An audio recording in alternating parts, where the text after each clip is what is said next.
This rise up came to me when I was experiencing something that I think a lot of us can relate to as we're out there contending for our dreams and our goals.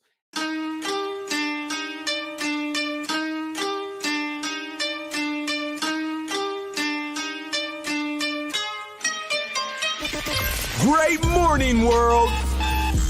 Welcome to the Rise Up with Dragon podcast with your host, Dragon!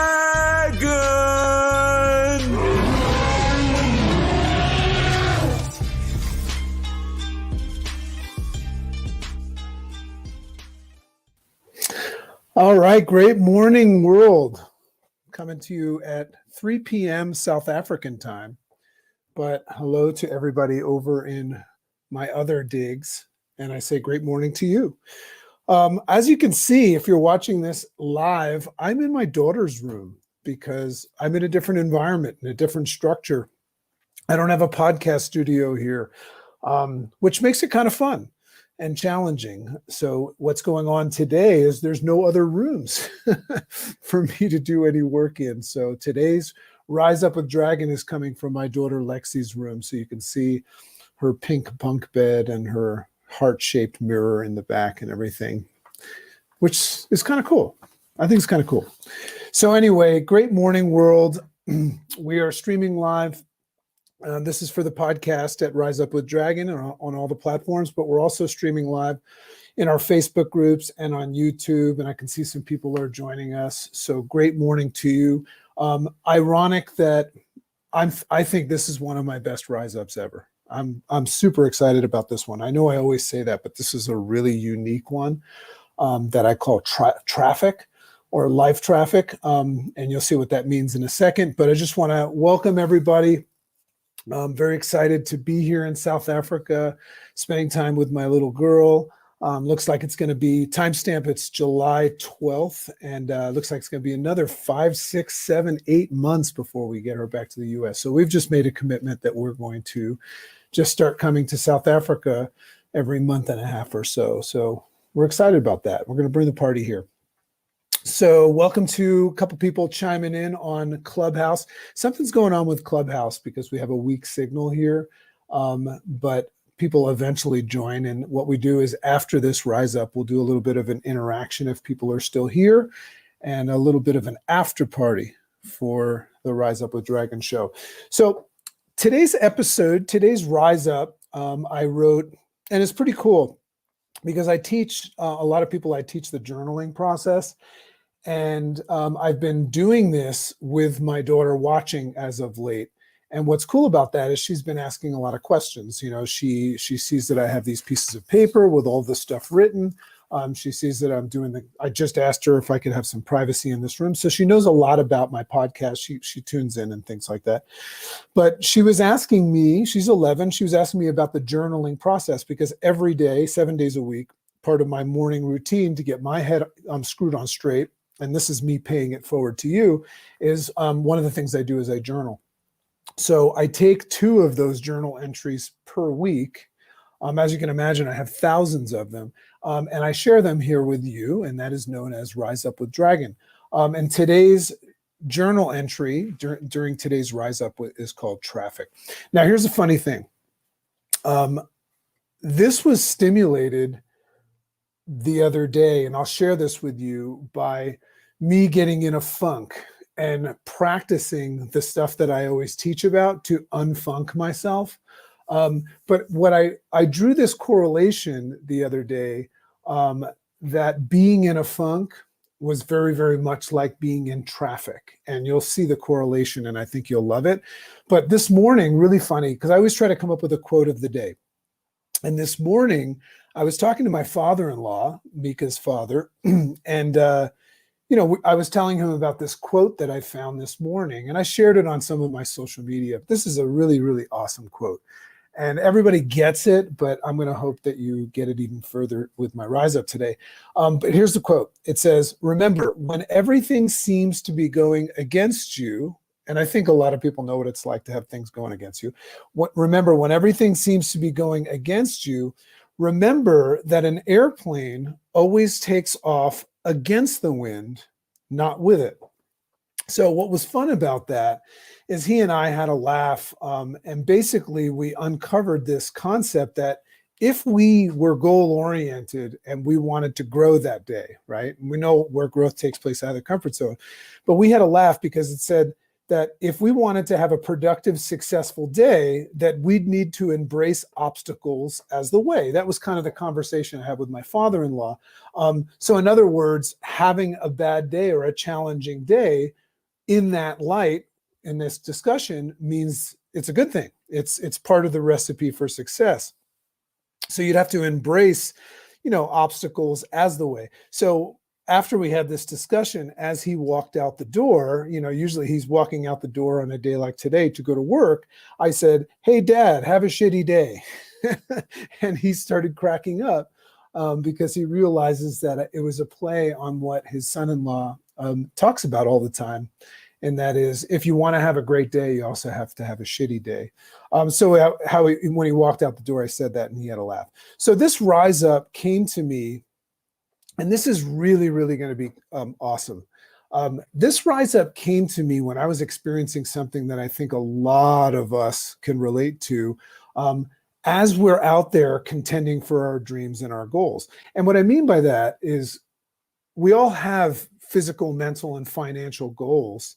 And when we contend for them, we're fighting for them, we're going after them.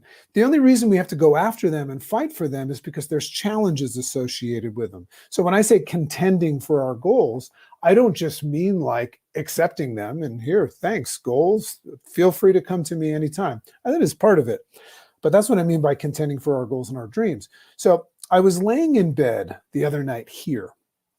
I was laying in bed and basically strategically looking ahead at completing this online course that I've been working on, this 15 days of discipline, which is just awesome. When I'm in the right mindset and I'm looking at it, it's just one of the coolest things in the world. This put tons and tons of time into creating this course that in 15 days can take somebody and teach them how to become disciplined. And becoming disciplined is like a huge asset, especially in their interface response system. A disciplined person creates a new normal where they don't quit because they're not quitters, right? So they're disciplined.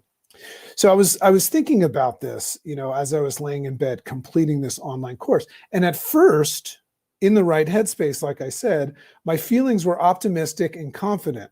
But then all of a sudden, something happened. Something interesting happened. And I think you're going to relate to this. So what happened was I went from being like completely clear and confident and excited about the completion of it. And then out of nowhere, no explanation, I began to lose my excitement and confidence, and a little bit of doubt creeped in. So, I also, in turn, not only did I lose my excitement and had a little doubt created, I also adopted, self-doubt. It wasn't even doubt about it. I started to doubt myself, like out of nowhere. I go from super confident and clear to super doubtful about yourself, below the line, as we would say, right? So I began finding challenges. Like I started looking at this strategy that I had planned and I was excited for. And I began finding challenges in my strategic plan, as well as some doubt as to whether or not people would even like it, would even like the course, if it would be of benefit. I started to go into this kind of a spiral that can turn into a stampede in one direction. Thinking like, who the hell even cares? You know what I mean? And I started to doubt myself. But because of all my work here, I was aware that this was going on. It was interesting. And that's the point here. So what's interesting is what happened next is that it triggered more feelings of doubt that felt as if they were building into a reality that these feelings were accurate. Let me make a point there. So my amygdala, right, which is where we trigger feelings of fear and that creates fight, flight, or freeze. My amygdala initially changed its mind and it created fear associated with it. But then the next thing is that something happened in my brain where I started to feel myself, even though I was conscious of it, buying into it, and starting to find reasons to feel that these feelings that I was having of doubt were accurate. So now, knowing what I know as the creator of the interface response system that's coming out, and all of these tools, I decided consciously. See, if I remained unconscious, I wouldn't have survived. I would have had a bad day that could have turned into a mood or a temperament, and I could even go as far as like screwing up my whole year if I did a full buy-in, right? But because of all this work on the interface response system, I said, let me put some of these tools to work. And that's what's cool about this system is whether I'm right or wrong, I can still control stepping away and pausing and just making that sound, right? So that's what I did is I didn't buy into it. I questioned it. So firstly, that's what I did. I made a conscious decision to not buy into the fact that my feelings were representative of facts. I didn't buy into that. I didn't buy in that my feelings were connected to facts, meaning I accepted them as feelings, right? I didn't pretend that my feelings were not happening.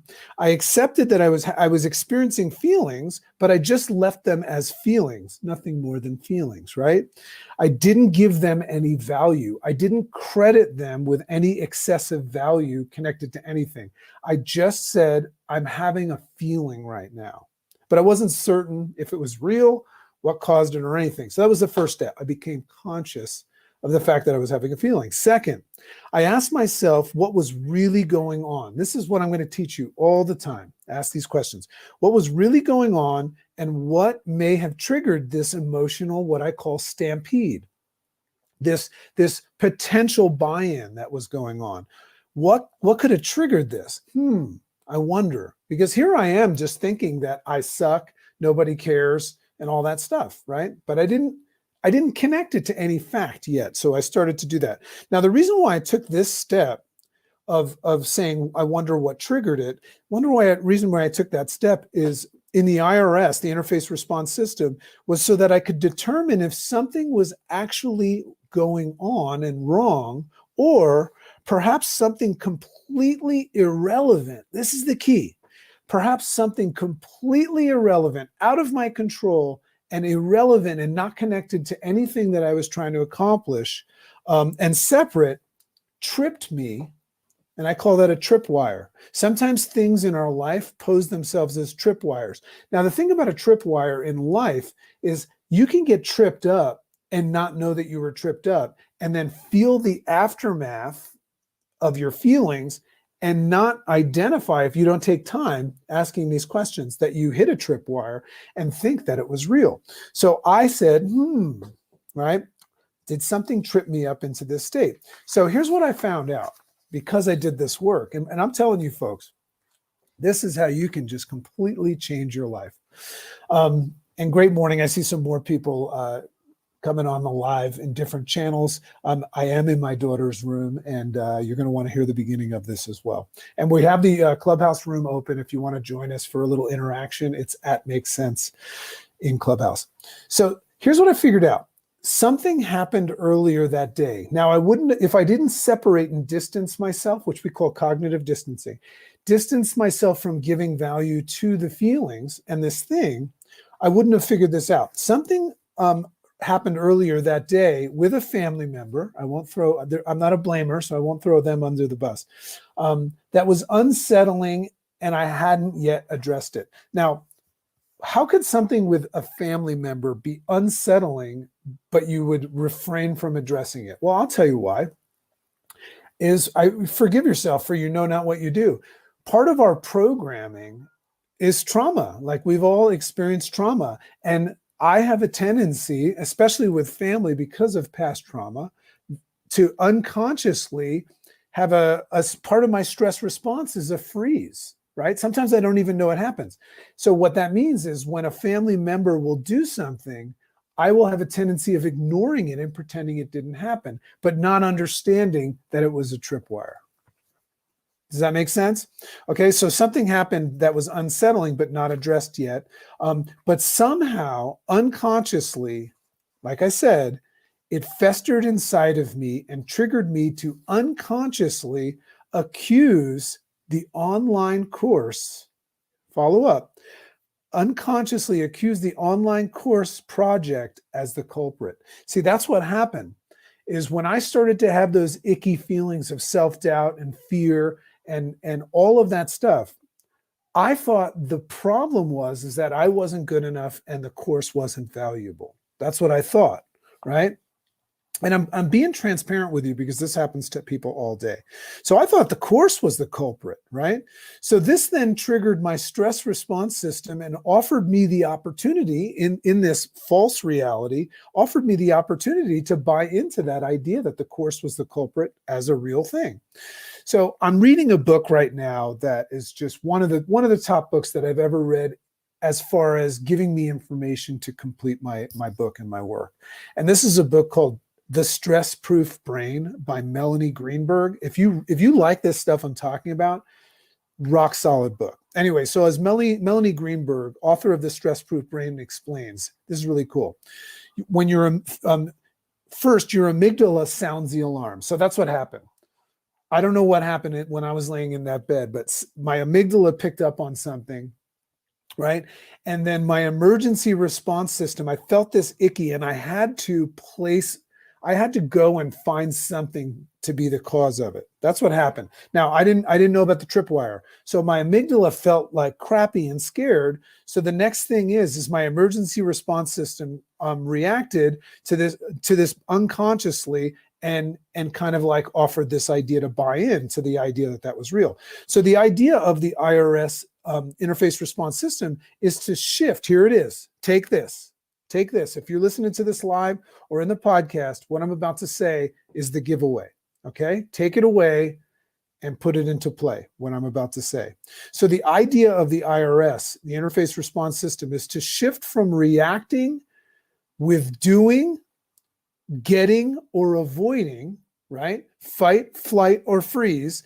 So you're going to shift from this idea of reacting with doing, getting, or avoiding, shift to, this is how you fix it. Shift to a conscious, mindful, awakened, right? A conscious observational space of noticing and describing.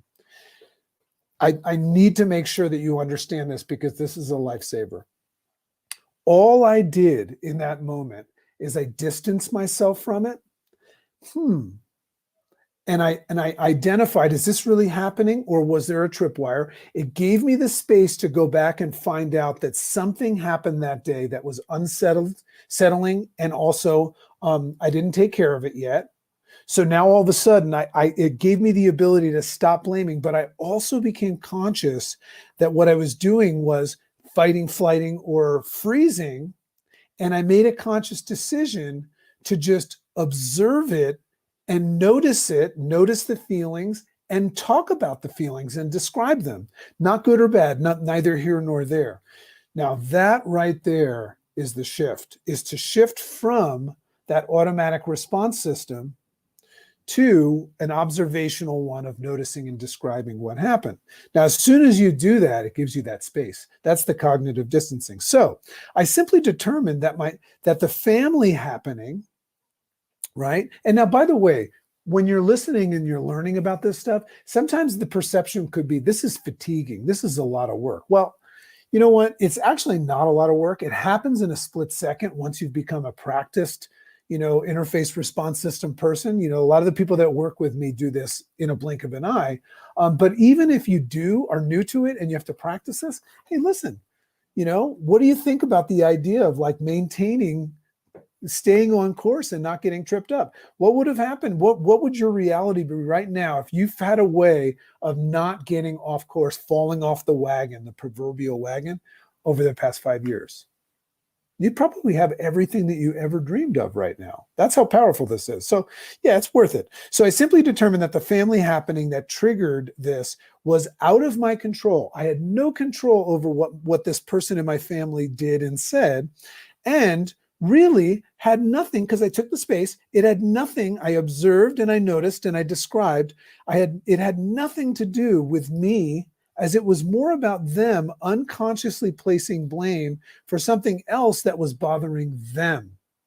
Now, I didn't become defensive. I said, I forgive them for they know not what they do. They don't understand the interface response system. They haven't taken the time. They just knee-jerk unconsciously reacted, and I was the target. Now, that's no different than me making my online course the target. I could have thought that it was my wife. I could have thought it was my family. I could have thought it was one of you. I could have blamed it on the podcast. So that's why I have to forgive my family member. They don't know what they're doing. Their amygdala fired off about something else. They've somehow determined that it was me and said something to me which offered me their pain. But what I did was I took this extra time. Now, what does this have to do with traffic? It's coming, right? So they don't know about the IRS system work. They bought into my involvement and committed to giving me shit and blaming, etc. Right?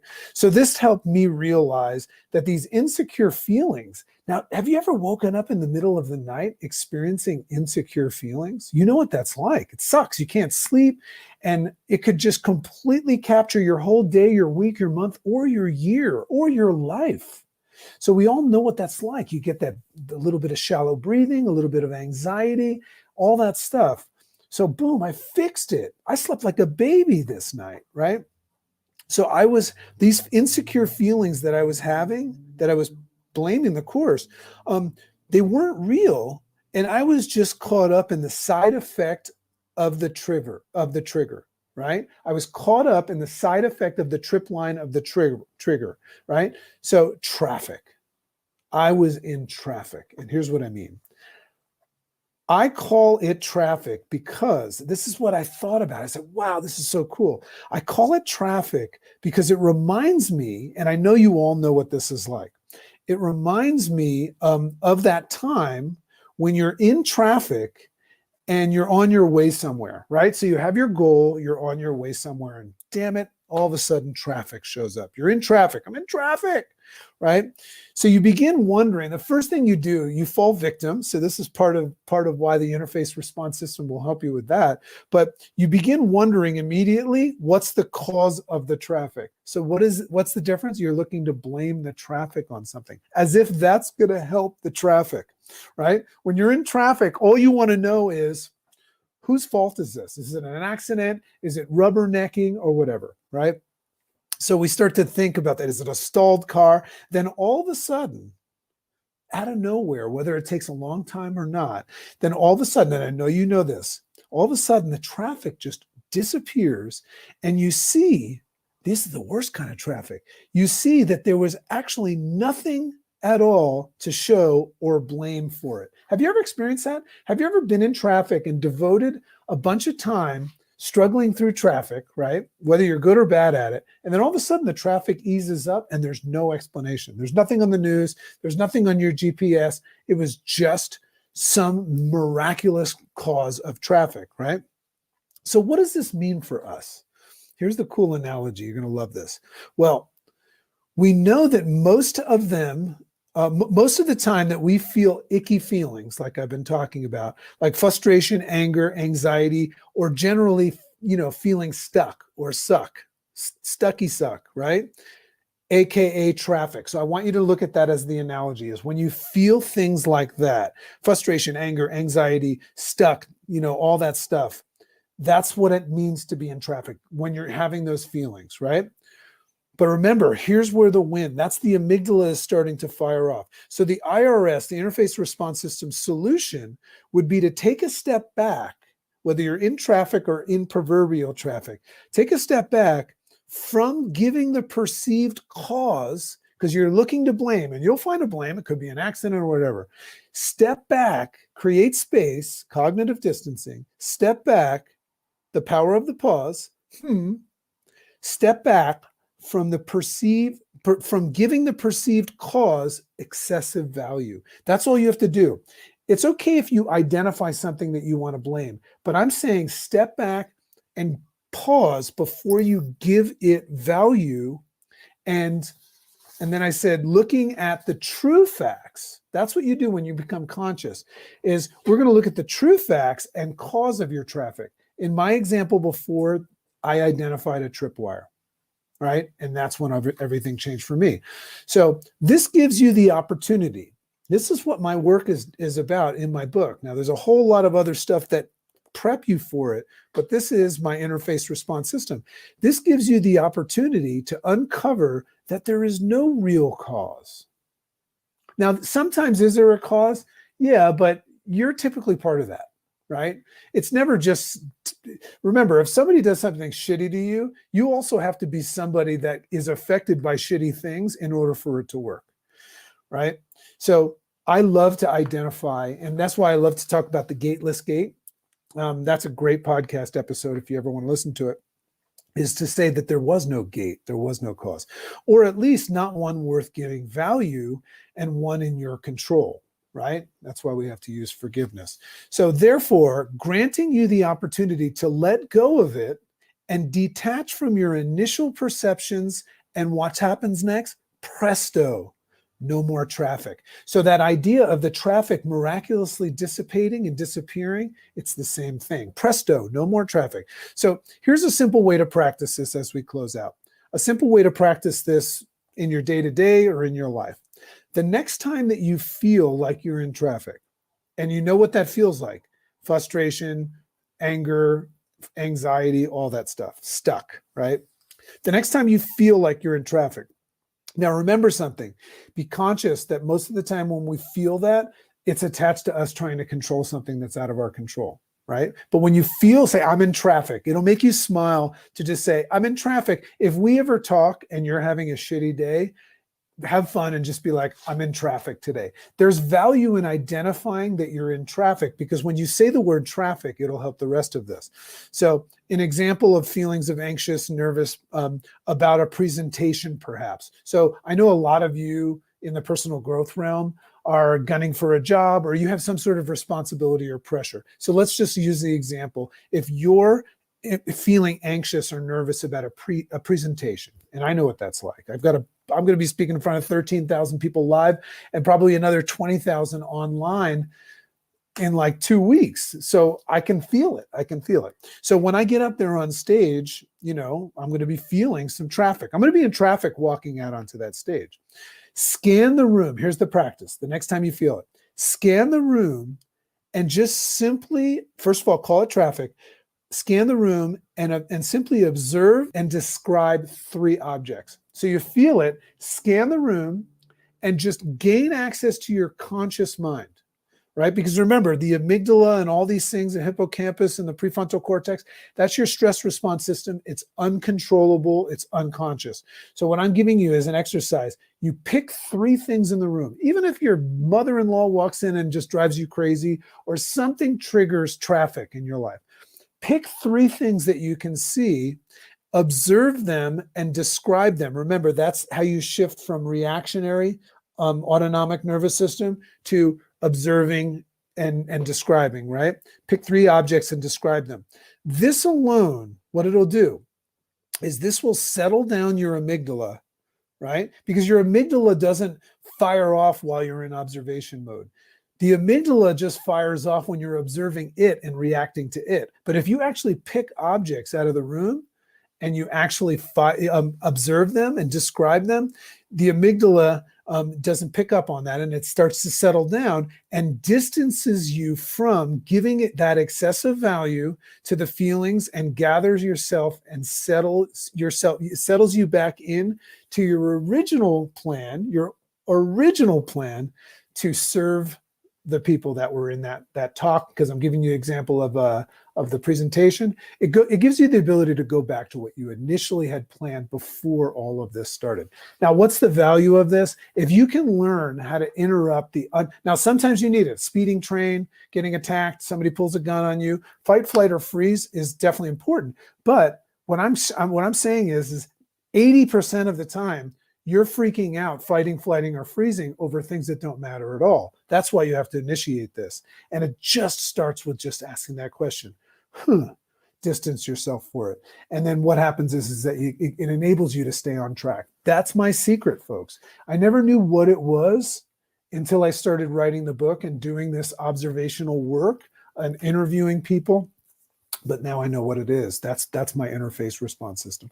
So love and appreciate you all. Signing off from my daughter's room in South Africa. It's really crazy. For those of you listening, pretty much anywhere else in the world, here's a practice of gratitude. Folks out here suffering big time from coronavirus and all that stuff. But what that's done is it's triggered just a 50% unemployment rate, which is now triggering. So these people are unconsciously in a stampede right now. They're in massive survival mode, and they're looting stores, and people are getting murdered and robbing houses and just all this stuff. And that's what I call an amygdalatic stampede, right? People are completely below the line and just in survival mode. And they can also justify it because they got to survive and all that stuff. But as you wake up today and you look at what it is that you've set your goals to go out and do, look at your current reality and just remember how wonderful your life is, just how blessed and wonderful it is for you to be able to just wake up in a bed and have running water, and maybe whether you hate your job or not, to have a job. You don't have to settle for it, but just just practice gratitude today. Because there's places in the world that just don't even know that reality. In fact, they probably would come after you if they found out how good you have it, even on your worst day. Love and appreciate you all. This is Dragon signing off from the live and the podcast. Remember, you can follow me on Instagram at Rise Up with Dragon. I love your comments back and forth. We've got some great guests coming up in a new season. You can subscribe, rate, and review my podcast, please, in iTunes and all those other platforms. And that's Rise Up with Dragon. And also, if you go to our website, riseupwithdragon.com, and you sign up for the pop-up, which is for the free 15 days of discipline when it comes out, you'll also get on our newsletter, and we've got a bunch of cool stuff happening. Love and appreciate you. Let's close out. Have a wonderful day.